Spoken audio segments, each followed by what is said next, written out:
The Sith. The Sith were a dark side order that wanted two things: unlimited power and the destruction of the Jedi. Unlike the Jedi who followed peace and balance, the Sith embraced passion, anger, and hatred, believing these emotions made them stronger in the Force. The origins of the Sith go way back, long before the movies. They started as fallen Jedi who were kicked out of the Order for experimenting with the dark side. These exiles found a species called the Sith, who were naturally strong in the Force. Over time, the Dark Jedi took control of them, named themselves after them, and formed the Sith Empire. For thousands of years, they waged war against the Jedi and the Republic, leading to some of the biggest battles in galactic history. One of the biggest weaknesses of the Sith was their greed for power. There were always too many of them, and instead of working together, they kept backstabbing each other. This led to Darth Bane creating the Rule of Two, a system where only one master and one apprentice could exist at a time. The master had power, and the apprentice learned, until the apprentice was strong enough to kill the master and take their place. This stopped the Sith from destroying themselves and allowed them to operate in secret for 1,000 years. The most successful Sith in history was Darth Sidious, better known as Emperor Palpatine. He was the last Sith master of the Rule of Two and played the long game. He became Supreme Chancellor, manipulated the Clone Wars, wiped out the Jedi in Order 66, and turned the Republic into the Galactic Empire. He trained Darth Maul, Darth Tyrannus, and Darth Vader, proving the Sith were masters of deception. The Sith were known for their red lightsabers, which they made by bleeding, kyber crystals, pouring all their rage into them until they turned red. They also used Force lightning, Force choke, and Sith alchemy, giving them abilities the Jedi wouldn't even touch. Even after the Sith were destroyed, when Vader threw Palpatine down a reactor shaft, they weren't really gone. Palpatine secretly had clones and followers on Exegol, where the Sith Eternal tried to bring the Sith back. But after Rey killed Palpatine once and for all, the Sith were finally wiped out for now. Because if there's one thing we know about the Sith, it's that they always find a way to return. The Inquisitors. The Inquisitors were elite Jedi hunters working for the Galactic Empire. After Order 66, a few Jedi managed to survive, and Emperor Palpatine wasn't about to let them rebuild. That's where the Inquisitors came in. They were trained to hunt down, torture, and eliminate Jedi, or if possible, turn them to the dark side. The Inquisitors were originally Jedi themselves. Palpatine and Darth Vader took captured Jedi, tortured them, and broke their spirits until they gave in to the dark side. Some of them turned out of fear, others out of desperation, but all of them betrayed their old ways and became the Empire's personal Jedi executioners. The leader of the Inquisitorius was the Grand Inquisitor, a former Jedi Temple Guard. He was once a loyal protector of the Jedi Order, but over time, he became disillusioned and gave in to the Empire. Under him, the Inquisitors operated in small groups, each with their own ranking number, like the second sister, the fifth brother, and the ninth sister. One of the things that made the Inquisitors so dangerous was their training under Darth Vader. And as you'd expect, Vader didn't hold back. He brutalized them, humiliated them, and made them fight for their survival. He even cut off their limbs as a lesson in pain and obedience. If they weren't strong enough, they died. Simple as that.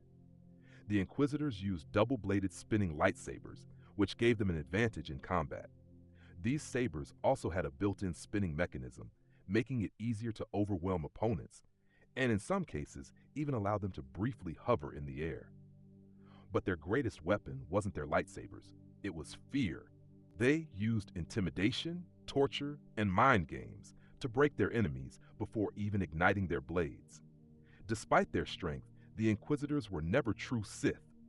They weren't allowed to surpass Vader or Palpatine, and they were ultimately just tools for the Empire. Some of them were defeated by Jedi survivors, like Cal Kestis and Kanan Jarrus, while others fell victim to their own weakness and failures. By the time of the original trilogy, the Inquisitorius was basically gone, wiped out by Jedi like Ahsoka Tano and even Vader himself. The Inquisitors were a temporary solution for the Empire. Their job was to wipe out the last traces of the Jedi Order, and once that was done, they were no longer needed. In the end, fear kept them alive, but it also led to their downfall. The Night Sisters.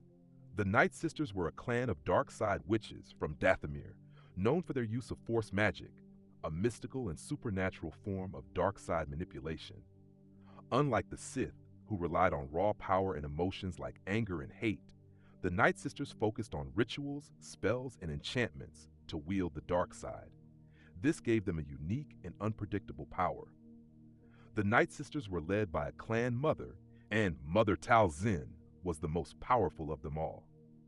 Talzin could do things like heal injuries, create illusions, and even bring the dead back to life. She had a complex relationship with Darth Sidious, who once sought to make her his apprentice but ultimately betrayed her, choosing Darth Maul as his new tool.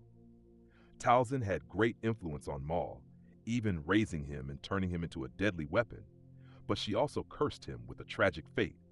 The Night Sisters didn't use lightsabers, instead using their dark magic to enhance their abilities. Some, like Asajj Ventress, wielded traditional weapons, but their true strength came from their spells and rituals.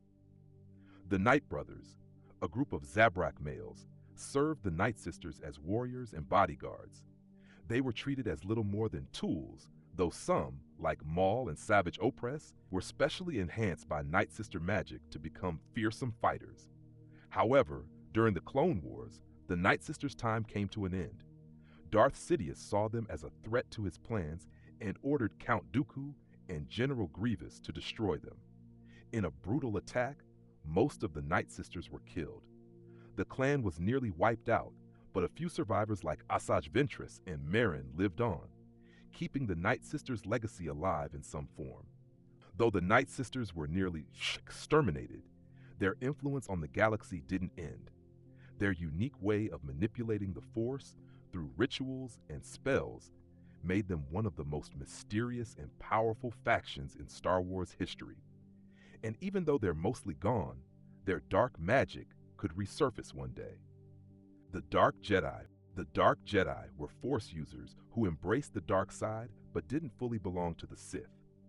These individuals were typically former Jedi who, driven by anger, fear, or ambition, broke away from the Jedi Order to pursue the dark side's power. Unlike the Sith, the Dark Jedi didn't follow a structured code or a hierarchical system. Instead, they used the dark side to fulfill their own personal goals, which often led them down a path of chaos and destruction. One of the most infamous Dark Jedi is Exar Kun, who started as a Jedi Knight, but fell to the dark side after seeking power and forbidden knowledge. Exar Kun's ambition to understand the dark side pushed him to reject the Jedi Code and eventually led him to become a Sith Lord, though his fall began as a Dark Jedi. His desire to rule the galaxy and embrace the Sith's teachings made him one of the most dangerous figures in Star Wars history. Another prominent Dark Jedi is Jarek, a former Jedi Master who fell to the dark side and became the leader of a group of Dark Jedi. Jarek sought to gain control over the Valley of the Jedi, a powerful site rich in Force energy. His aim was to use its power to overthrow the New Republic and create his own dark empire.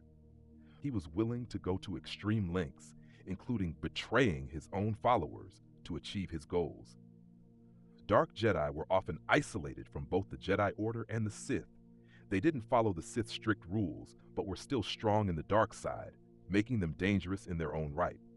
Many operated independently, working as mercenaries, warriors, or warlords, and some even served Sith Lords for a time. Their lack of loyalty or structure made them unpredictable and often led to betrayal or self-destruction. In the grand scheme of things, most Dark Jedi either joined the Sith or were eventually defeated by Jedi or Sith alike. Some, like Jarek, were wiped out by the Rebel Alliance or New Republic forces, while others faded into history. However, their legacy is significant because they show how easily a Jedi can fall to the dark side, and how the temptation for power can lead someone to abandon everything they once believed in. The Dark Jedi were a crucial part of the galactic struggle between the light and dark sides, serving as precursors to the Sith, or cautionary tales about the dangers of the dark side's allure. The Knights of Ren. The Knights of Ren were a mysterious group of dark side warriors who served under Kylo Ren. Unlike the Sith, they didn't follow the rule of two or a strict code. Instead, they were a band of outcasts and killers, drawn together by their shared allegiance to the dark side and their leader, Kylo Ren. The Knights of Ren didn't use traditional Sith teachings. They weren't necessarily Force users, but they were strong in the dark side and employed brutal combat styles, wielding weaponry like bladed weapons, crossbows, and unique lightsabers. Kylo Ren himself was their leader, though they didn't have a formal hierarchy like the Sith.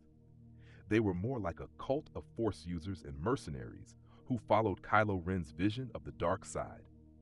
Their first appearance in the movies was in Star Wars: The Force Awakens, but their origins and backstory were only revealed later, including the fact that they were originally a group of Force-sensitive individuals who were recruited by Kylo Ren after he was seduced by the dark side. They took the name Knights of Ren to reflect their new allegiance. Some of the knights were rumored to be former Jedi or apprentices, lured by Kylo Ren's power and his promise to overthrow the Jedi and the Sith. One key member of the Knights of Ren was Kylo Ren's right-hand man, the leader of the group.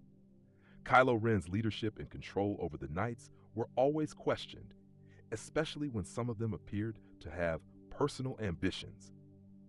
They followed Kylo Ren mostly because of his power and connection to the dark side. The Knights of Ren's primary role in the galaxy was to serve as a tool of the First Order, eliminating threats and executing missions to bring chaos and terror to their enemies. However, they were never as structured or dangerous as the Sith. Despite their intense loyalty to Kylo Ren, they were mostly used as enforcers rather than masterminds. After Kylo Ren's death in The Rise of Skywalker, the Knights of Ren were disbanded as their leader was no more, and their cause disappeared. With Kylo Ren gone, so too did the Knights' power and influence, fading into history. While they weren't as influential as the Sith or the Inquisitors, the Knights of Ren's chaotic nature and dark power left a lasting impact on the galaxy, showing that not every dark side group had to follow a strict structure or tradition like the Sith. They were a group defined by personal ambition and violence, serving a singular dark master until the very end.